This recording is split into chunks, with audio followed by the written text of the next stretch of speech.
ಸಾವಿನ ಸುದ್ದಿ ತಿಳಿದು ಅಜಿತ್ ಪವಾರ್ ಪತ್ನಿಗೆ ಶಾಕ್ ಎದುರಾಗಿದೆ. ಬಾರಾಮತಿಯತ್ತ ಅಜಿತ್ ಪವಾರ್ ಅವರ ಇಡೀ ಕುಟುಂಬ ಸದ್ಯ ತೆರಳುತ್ತಾ ಇದೆ ಅನ್ನೋದರ ಡೀಟೇಲ್ ಸಿಗ್ತಾ ಇದೆ. ಅಜಿತ್ ಪವಾರ್ ಪತ್ನಿ ಪುತ್ರಿ ಬಾರಾಮತಿ ಕಡೆಗೆ ಪ್ರಯಾಣ ಬೆಳೆಸಿದ್ದಾರೆ. ಅಜಿತ್ ಪವಾರ್ ಜೊತೆ ಇನ್ನೂ 5 ಮೃತಪಟ್ಟಿರೋದು ಅಧಿಕೃತವಾಗಿ ಮಾಹಿತಿ ಇದು. 2 ಬಾಡಿಗಾರ್ಡ್ಗಳು, 2 ಸಹಾಯಕರು ಕೂಡ ಅವ್ರ ಜೊತೆಗೆ ಪ್ರಯಾಣ ಬೆಳೆಸಿದ್ರು. ಓರ್ವ ಎನ್ಸಿಪಿ ಕಾರ್ಯಕರ್ತ ಕೂಡ ಅವ್ರ ಜೊತೆಗೆ ಪ್ರಯಾಣ ಬೆಳೆಸಿದ್ರು. ಅಷ್ಟು ಜನ ಕೂಡ ದುರ್ಮರಣಕ್ಕೀಡಾಗಿದ್ದಾರೆ ಅನ್ನೋದರ ಡೀಟೇಲ್ಸ್ ಸದ್ಯ ಸಿಗ್ತಾ ಇದೆ.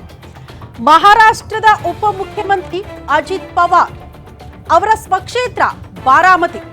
ನಿನ್ನೆ ರಾತ್ರಿನೇ ಹೋಗಬೇಕಾಗಿತ್ತಂತೆ ಬಾರಾಮತಿ ಕಡೆಗೆ ಒಂದು ಕಾರ್ಯಕ್ರಮದ ನಿಮಿತ್ತ, ಬಟ್ ಸಾಧ್ಯ ಆಗಿರಲಿಲ್ಲ. ಇವತ್ತು ಬೆಳಗಿನ ಜಾವ ಅವರು ಪ್ರಯಾಣ ಬೆಳೆಸಿದ್ರು. ತುರ್ತು ಭೂಸ್ಪರ್ಶ ಆಗ್ತಾ ಇದ್ದಂತ ಸಂದರ್ಭದಲ್ಲೇ ತಾಂತ್ರಿಕ ದೋಷ ಉಂಟಾಗಿ ಇದ್ದಕ್ಕಿದ್ದಂತೆ ಬೆಂಕಿ ಕಾಣಿಸ್ಕೊಂಡಿದೆ ವಿಮಾನದಲ್ಲಿ. ಅದು ಕೂಡ ಪ್ರೈವೇಟ್ ಜೆಟ್ ಆಗಿತ್ತು.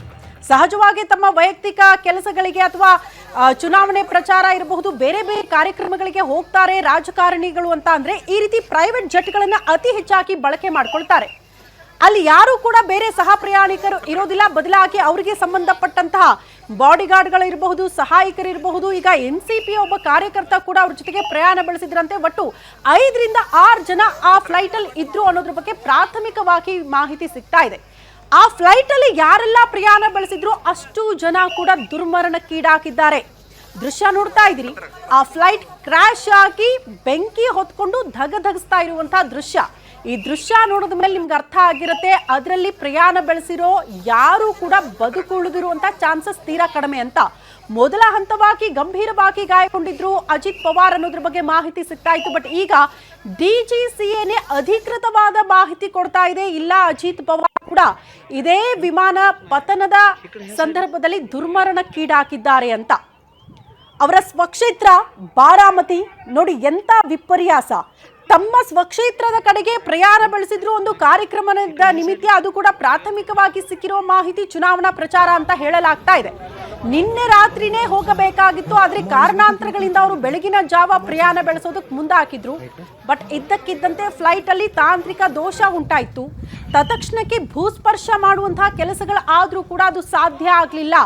ಇದ್ದಕ್ಕಿದ್ದಂತೆ ವಿಮಾನ ಪತನಗೊಂಡು ಅದರಲ್ಲಿದ್ದಂತ ಅಷ್ಟೂ ಜನ ಕೂಡ ದುರ್ಮರಣಕ್ಕೀಡಾಗಿದ್ದಾರೆ. ಅದರಲ್ಲಿ ಮಹಾರಾಷ್ಟ್ರದ ಉಪಮುಖ್ಯಮಂತ್ರಿ ಅಜಿತ್ ಪವಾರ್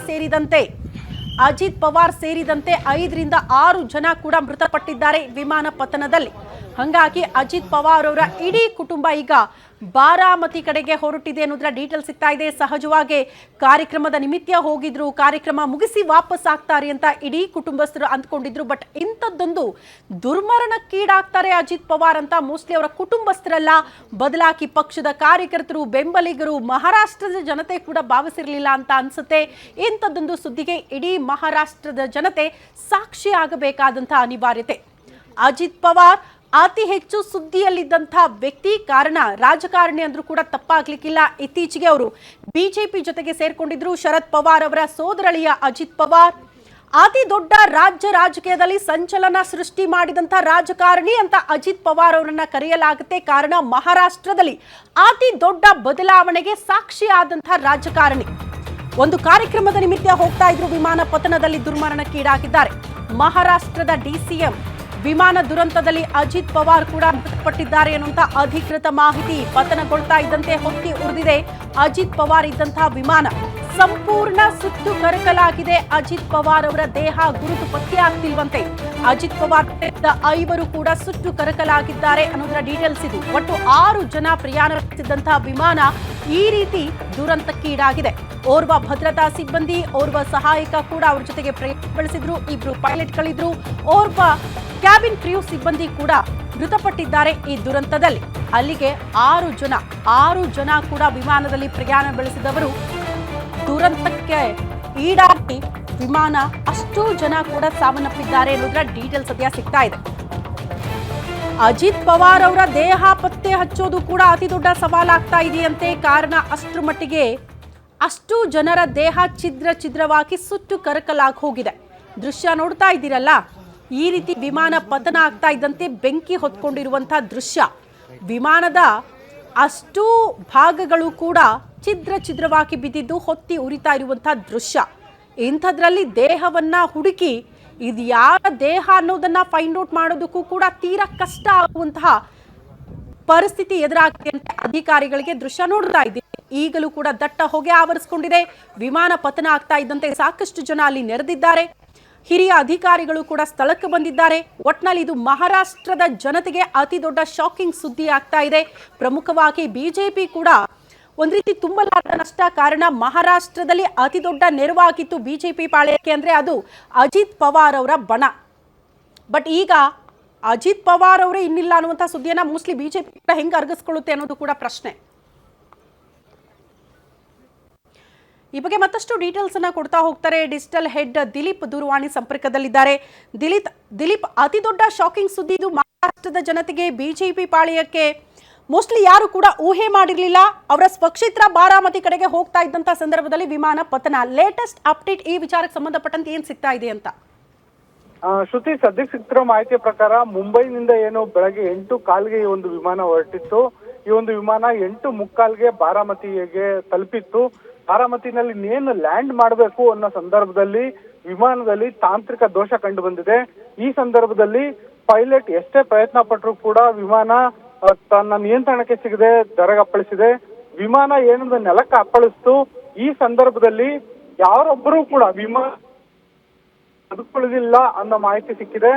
ಈ ರೀತಿ ಮೃತಪಟ್ಟವರ ಪೈಕಿ ಮೊದಲಿಗೆ ಇಬ್ಬರು ಪೈಲಟ್ಗಳೇನು ವಿಮಾನದಲ್ಲಿದ್ರು ಅವರು ಮೃತಪಟ್ಟಿದ್ದಾರೆ. ಒಬ್ಬರು ಭದ್ರತಾ ಸಿಬ್ಬಂದಿ ಇದ್ರು, ಅವರು ಅಜಿತ್ ಪವಾರ್ ಅವರ ಮುಖ್ಯ ಭದ್ರತಾ ಸಿಬ್ಬಂದಿ ಆಗಿದ್ರು. ಅವರು ಕೂಡ ಅಜಿತ್ ಪವಾರ್ ಅವರ ಜೊತೆಗೆ ಮೃತಪಟ್ಟಿದ್ದಾರೆ. ಜೊತೆಗೆ ಎನ್ಸಿಪಿ ಕಾರ್ಯಕರ್ತರು ಕೂಡ ಒಬ್ಬರಿದ್ರು ಅನ್ನೋ ಮಾಹಿತಿ ಸಿಗ್ತಾ ಇದೆ. ಒಟ್ಟು 6 ಮಂದಿ ಪ್ರಯಾಣಿಸುತ್ತಿದ್ದ ವಿಮಾನದಲ್ಲಿದ್ದ ಎಲ್ಲ 6 ಮಂದಿ ಕೂಡ ಸ್ಥಳದಲ್ಲೇ ಮೃತಪಟ್ಟಿದ್ದಾರೆ ಅನ್ನೋ ಮಾಹಿತಿ ಸಿಗ್ತಾ ಇದೆ. ಅವರ ಮೃತದೇಹಗಳನ್ನ ಈಗಾಗಲೇ ಹುಡುಕಾಟ ನಡೆಸೋ ಕಾರ್ಯಾಚರಣೆ ನಡೀತಾ ಇದೆ. ಬಾರಾಮತಿ ವಿಮಾನ ನಿಲ್ದಾಣದಲ್ಲೇ ಈ ಒಂದು ಘಟನೆ ನಡೆದಿದೆ ಅನ್ನೋದು ಈಗ ಸದ್ಯಕ್ಕೆ ಸಿಗ್ತಿರುವಂತ ಅಪ್ಡೇಟ್. ಈ ಒಂದು ಸುದ್ದಿ ತಿಳಿದ ತಕ್ಷಣ ಅಜಿತ್ ಪವಾರ್ ಅವರ ಚಿಕ್ಕಪ್ಪನ ಮಗಳಾದ ಸುಪ್ರಿಯಾ ಸುಳೆ ಅವರು ಇರ್ಬೋದು, ಮತ್ತೆ ಅಜಿತ್ ಪವಾರ್ ಅವರ ಪತ್ನಿ ಸುನೀತಾ ಎಲ್ಲರೂ ಕೂಡ ಕುಟುಂಬ ಸಮೇತರಾಗಿ ಬಾರಾಮತಿಗೆ ಧಾವಿಸ್ತಾ ಇದ್ದಾರೆ. ಹಾಗೆ ನೋಡಿದ್ರೆ ರಾಜಕೀಯವಾಗಿ ಬಾರಾಮತಿ ಅನ್ನೋ ಒಂದು ಕ್ಷೇತ್ರ ಏನಿದೆ, ಈ ಬಾರಾಮತಿ ಅನ್ನೋದು ಅಜಿತ್ ಪವಾರ್ ಮತ್ತೆ ಶರದ್ ಪವಾರ್ ಅವರ ಒಂದು ರಾಜಕೀಯ ಕಾರ್ಯಕ್ಷೇತ್ರ ಅಂತ ಹೇಳ್ಬೋದು. ಈ ಒಂದು ರಾಜಕೀಯ ಕಾರ್ಯಕ್ಷೇತ್ರದಲ್ಲಿ ತಮ್ಮ ತವರು ನೆಲದಲ್ಲೇ ಅಜಿತ್ ಪವಾರ್ ಅವರು ಈ ರೀತಿ ಒಂದು ವಿಮಾನ ಅಪಘಾತದಲ್ಲಿ ದುರ್ಮರಣ ಅಪ್ಪಿದ್ದಾರೆ.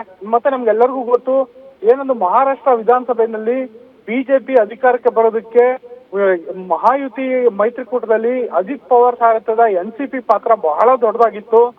ತಮ್ಮ ಚಿಕ್ಕಪ್ಪ ಶರದ್ ಪವಾರ್ ಅವರನ್ನ ಎದುರು ಹಾಕಿಕೊಂಡು ಅವರು ಎನ್ಸಿಪಿ ಪಕ್ಷವನ್ನ ವಿಭಜನೆ ಮಾಡಿ ಅವರು ಬಿಜೆಪಿಗೆ ಬೆಂಬಲ ಕೊಟ್ಟಿದ್ರು.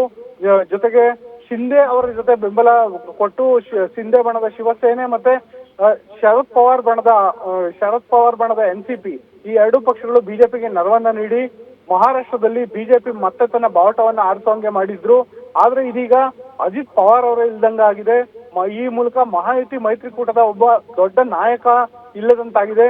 ಈ ಒಂದು ಸ್ಥಾನ ತುಂಬುವಂತ ನಾಯಕ ಸಿಗೋದು ನಿಜಕ್ಕೂ ಕಷ್ಟ ಅಂತ ಹೇಳ್ಬೋದು. ಯಾಕೆಂದ್ರೆ ಎನ್ಸಿಪಿ ನಲ್ಲಿ ಅಜಿತ್ ಪವಾರ್ ಅವರು ಶರದ್ ಪವಾರ್ಗಿಂತಲೂ ತಾನು ಅತ್ಯಂತ ಪ್ರಬಲ ನಾಯಕ ಅಂತ ಗುರುತಿಸ್ಕೊಂಡಿದ್ದವರು. ಈ ಒಂದು ಘಟನೆ ಏನ್ ನಡೆದಿದೆ, ಈ ಒಂದು ಘಟನೆಗೆ ಸಂಬಂಧಪಟ್ಟಂತೆ ಇದೀಗ ಕೇವಲ ಮಹಾರಾಷ್ಟ್ರ ಮಾತ್ರವಲ್ಲ, ರಾಷ್ಟ್ರ ರಾಜಕಾರಣದಲ್ಲೂ ಕೂಡ ದೊಡ್ಡ ಮಟ್ಟದ ಚರ್ಚೆ ನಡೀತಾ ಇದೆ. ಶ್ರುತಿ, ಓಕೆ ದಿಲೀಪ್, ಈಗ ಯಾವ ಕಾರ್ಯಕ್ರಮದ ನಿಮಿತ್ತ ಅವ್ರು ಹೋಗ್ತಾ ಇದ್ರು ಅನ್ನೋದ್ರ ಬಗ್ಗೆ ಏನಾದರೂ ಮಾಹಿತಿ ಇದೆಯಾ? ಅವರ ಸ್ವಕ್ಷೇತ್ರ, ಬಟ್ ನಿನ್ನೆ ರಾತ್ರಿನೇ ಹೋಗಬೇಕಾಗಿತ್ತು, ಕಾರಣಾಂತರಗಳಿಂದ ಅವರು ಬೆಳಗ್ಗೆ ಪ್ರಯಾಣ ಬೆಳೆಸಿದ್ರು ಅನ್ನೋದ್ರ ಬಗ್ಗೆ ಮಾಹಿತಿ ಸಿಗ್ತಾ ಇತ್ತು. ಅಟ್ಲೀಸ್ಟ್ ಪ್ರಾಥಮಿಕವಾಗಿ ಯಾವ ಕಾರ್ಯಕ್ರಮ, ಎದ್ರ ನಿಮಿತ್ತ ಹೋಗ್ತಾ ಇದ್ರು, ಇದ್ರ ಬಗ್ಗೆ ಏನಾದರೂ ಮಾಹಿತಿ ಇದೆಯಾ ದಿಲೀಪ್? ಒಂದು ಸ್ಥಳೀಯ ಸಂಸ್ಥೆ ಚುನಾವಣಾ ಪ್ರಚಾರ ಕಾರ್ಯಕ್ಕೆ ಅವರು ಪ್ರಯಾಣ ಬೆಳೆಸ್ತಿದ್ರು ಅನ್ನೋ ಮಾಹಿತಿ ಸಿಗ್ತಾ ಇದೆ. ಜೊತೆಗೆ ಒಂದು ರಾಜಕೀಯ ರ್ಯಾಲಿ ಕೂಡ ಆಯೋಜನೆಗೊಂಡಿತ್ತು. ನಿನ್ನೆ ರಾತ್ರಿನೇ ಅವರು ಬಾರಾಮತಿ ತಲುಪಬೇಕಾಗಿತ್ತು. ಆದ್ರೆ ಕೆಲವು ತಾಂತ್ರಿಕ ಕಾರಣಗಳಿಂದಾಗಿ, ಜೊತೆಗೆ ಅವರಿಗೆ ಬೇರೆ ಕಾರ್ಯಕ್ರಮಗಳು ಬಂದ ಹಿನ್ನೆಲೆಯಲ್ಲಿ ಅವರು ತಮ್ಮ ಪ್ರಯಾಣವನ್ನ ಬೆಳಗ್ಗೆಗೆ ಮುಂದೂಡಿದ್ರು. ಬೆಳಗ್ಗೆ 9:30 ಸುಮಾರಿಗೆ ಒಂದು ಕಾರ್ಯಕ್ರಮ ಆಯೋಜನೆ ಆಗಿತ್ತು. ಈ ಒಂದು ಕಾರ್ಯಕ್ರಮದಲ್ಲಿ ಭಾಗಿಯಾಗುವ ಉದ್ದೇಶದಿಂದ ಅವರು ತರಾತುರಿಯಲ್ಲೇ ಹೊರಟಿದ್ರು. ಈ ವೇಳೆ ವಿಮಾನ ಪ್ರಯಾಣದ ಸಂದರ್ಭದಲ್ಲಿ ಎಲ್ಲವೂ ಸರಿ ಇತ್ತು. ವಿಮಾನ ಟೇಕ್ ಆಫ್ ಆಯ್ತು, ಆರಾಮ ಪ್ರಯಾಣ ಕೂಡ ಬೆಳೆಸಿದ್ದಾರೆ. ಆದ್ರೆ ವಿಮಾನದ ಲ್ಯಾಂಡಿಂಗ್ ಸಂದರ್ಭದಲ್ಲಿ ಉಂಟಾದ ತಾಂತ್ರಿಕ ದೋಷದಿಂದಾಗಿ ವಿಮಾನ ಪತನಗೊಂಡಿದೆ ಅನ್ನೋ ಮಾಹಿತಿಯನ್ನ ಡಿಜಿಸಿಎ ನೀಡ್ತಾ ಇದೆ. Director general of civil aviation ನೀಡಿರುವಂತಹ ಮಾಹಿತಿ ಅನ್ವಯ ವಿಮಾನದಲ್ಲಿದ್ದ ಎಲ್ಲ 6 ಮಂದಿ ಸ್ಥಳದಲ್ಲೇ ಸಾವನ್ನಪ್ಪಿದ್ದಾರೆ. ವಿಮಾನ ಏರ್ಪೋರ್ಟ್ ನಲ್ಲೇ ಕ್ರಾಶ್ ಆಗಿದೆ ಅನ್ನೋ ಮಾಹಿತಿ ಸಿಗ್ತಾ ಇದೆ. ಈ ಕುರಿತಂತೆ ಇನ್ನಷ್ಟು ಹೆಚ್ಚಿನ ಮಾಹಿತಿ ಅಂದ್ರೆ ವಿಮಾನದ ಏನು ಬ್ಲಾಕ್ ಬಾಕ್ಸ್ ಏನಿದೆ, ಬ್ಲಾಕ್ ಬಾಕ್ಸ್ ಸಿಕ್ಕ ನಂತರ ವಿಮಾನದಲ್ಲಿ ಯಾವ ರೀತಿಯ ತಾಂತ್ರಿಕ ಕಾರಣ ಉಂಟಾಗಿತ್ತು ಅನ್ನೋದರ ನಿಖರ ಮಾಹಿತಿ ಲಭ್ಯ ಆಗಲಿದೆ ಶ್ರುತಿ. ಓಕೆ ದಿಲೀಪ್, ಧನ್ಯವಾದಗಳು ತಮ್ಮೆಲ್ಲ ಮಾಹಿತಿಗೆ.